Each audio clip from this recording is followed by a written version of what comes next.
In the quiet hours before dawn, on October 9, 2002, the state of Florida carried out the execution of Aileen Wuornos. At 9:47 a.m., the world witnessed the end of one of the most infamous female killers in American history. But the story that led to that sterile room in Stark, Florida, began decades earlier, deep within the chaos of a life defined by neglect, abuse, and rage. This is the story of Aileen Wuornos, America's first female serial killer, a woman born into darkness, shaped by pain, and consumed by vengeance. Aileen Carol Pittman was born on February 29, 1956, in Rochester, Michigan, a leap-year baby destined never to land on steady ground. Her father, Leo Dale Pittman, was a diagnosed schizophrenic and convicted child molester who was imprisoned when Aileen was just an infant. Her mother, Diane Wuornos, abandoned Aileen and her older brother Keith when Aileen was barely 4 years old. The two children were left in the care of their grandparents, Lori and Britta Wuornos, who lived in a small, cold house in Troy, Michigan. What should have been a place of safety became a house of torment. Her grandfather was a violent alcoholic, a man feared more than loved. Her grandmother, fragile and dependent on drink, could offer no refuge. By the age of 11, Aileen was already smoking, drinking, and selling sexual favors at school in exchange for food, cigarettes, and cash. The world had taught her early that love was transactional. When she was just 14, she became pregnant, reportedly after being raped by one of her grandfather's friends. Her baby was born in 1971 and immediately put up for adoption. A few months later, her grandmother died of liver failure, and her grandfather kicked her out of the house. At 15, Aileen was homeless, living in the woods near her childhood home, surviving on scraps and occasional sex work. Abandoned, angry, and alone, she drifted through life like a shadow. If you're drawn to the dark corners of true crime, the stories of those society forgot, remember to subscribe to Vanished and Unsolved. Every week, we bring you the cases that refuse to die. Throughout the late 1970s, Aileen hitchhiked across the country, surviving through petty theft and prostitution. In 1974, she was arrested for disorderly conduct, firing a gun from a moving car, and later for theft and armed robbery. Each arrest seemed to harden her further. By the 1980s, Aileen had made Florida her home, living in cheap motels, sleeping under bridges, and working truck stops along Interstate 75. She was known by the nickname Lee, a drifter who carried a bad temper and a loaded gun. In 1986, she met Tyria Moore, a hotel maid who would become her lover and companion. For the first time, Aileen felt a kind of love she'd never known before, but their love was forged in desperation. The two women lived on the edge, relying on Aileen's prostitution to pay for food, beer, and rent.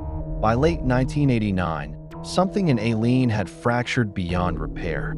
The years of abuse, rejection, and violence had fermented into hatred, and that hatred would soon manifest itself in blood. The first known victim was Richard Mallory, a 51-year-old electronics store owner from Clearwater, Florida. On December 1, 1989, Mallory picked up Aileen on a highway near Daytona Beach. 2 days later, his body was found in a wooded area. He'd been shot multiple times with a .22 caliber pistol. His car was later discovered abandoned. When questioned later, Aileen claimed Mallory had assaulted her and that she shot him in self-defense. But this was only the beginning. Over the next year, 6 more men would meet a similar fate. David Spears, a 43-year-old construction worker. Charles Carskadden, 40, a part-time rodeo worker. Peter Seams, 65, a retired merchant seaman. Troy Burris, 50, a sausage salesman. Charles Humphreys, 56, a retired Air Force major and police chief. Walter Antonio, 62, a trucker and part-time security guard. Each man was found shot multiple times, their bodies dumped near highways, their vehicles stolen.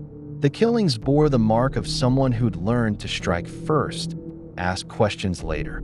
Aileen's version of survival had evolved into something far darker, predation masked as self-protection. Police from several Florida counties began to connect the dots. Similar ballistic evidence, similar locations, and reports of 2 women seen driving the victims' cars. That trail would eventually lead straight to Aileen Wuornos. As investigators pieced together the puzzle, they discovered fingerprints in one of the stolen cars. Those prints matched a record already on file for Aileen Wuornos. On January 9, 1991, police arrested her at the Last Resort, a biker bar in Volusia County, fittingly named, perhaps, for the final stop of her freedom. She didn't resist. She simply looked at the officers and said, "I knew this day was coming." Her lover, Tyria Moore, was taken into protective custody. Detectives struck a deal with her. If she cooperated, she would not face charges. Under police guidance, Tyria called Aileen repeatedly, urging her to confess. After several calls, Aileen broke down. She confessed to the murders, insisting they were all in self-defense, that the men had tried to rape or hurt her. But her story changed over time. Some details shifted, others disappeared entirely. The line between truth and delusion blurred until no one could tell where Aileen ended, and the legend of America's first female serial killer began. Aileen's trial began in January 1992 for the murder of Richard Mallory. The prosecution painted her as a cold-blooded killer who lured men to their deaths for money.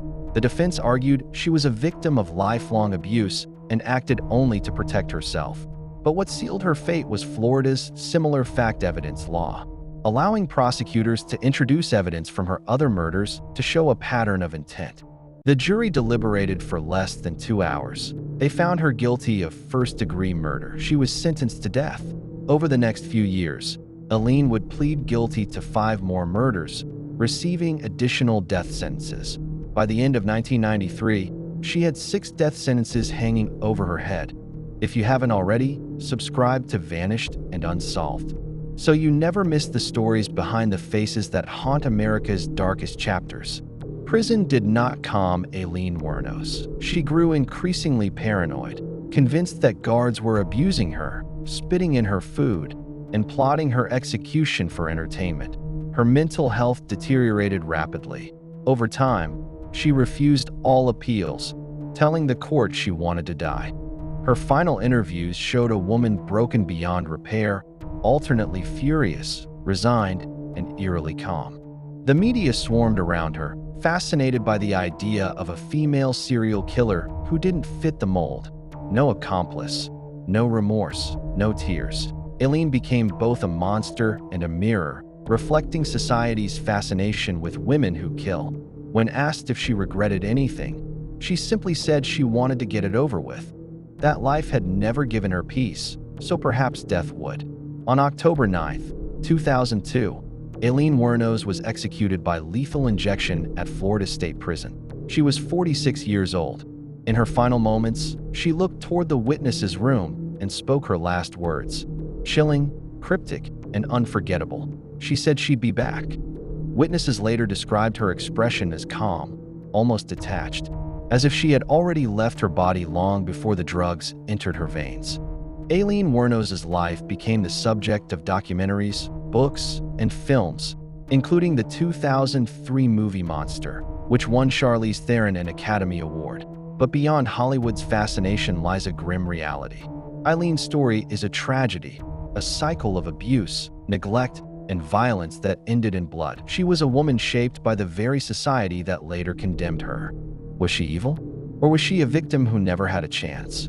The answer may depend on where you choose to look, at the murders she committed or the misery that created her. As the years pass, the debate continues. Some call her a predator, others a product of trauma, but no one denies her place in criminal history as America's first known female serial killer. If you're captivated by stories like this, of pain, mystery, and justice delayed, subscribe to Vanished and Unsolved. Your support keeps these stories alive. Even after her death, the name Aileen Wuornos lingers like a whisper. Her face appears in documentaries, her words replayed in countless analyses of female violence and mental illness. She remains both villain and victim, a tragic embodiment of what happens when pain festers too long in the dark. She once said that the world had always been against her, and maybe, in her mind, killing was the only way to fight back. It's impossible to know how much of her story was truth and how much was the madness of a mind shattered beyond repair. In the end, Eileen's life asks one question. If a child is never shown love, only cruelty, what kind of adult will they become? Her journey began with abandonment and ended with execution, two sides of the same lonely coin. And as the years fade, one truth remains chillingly clear. America didn't just witness the making of a killer. It watched the making of a tragedy. Her last words still echo through the corridors of time. I'll be back.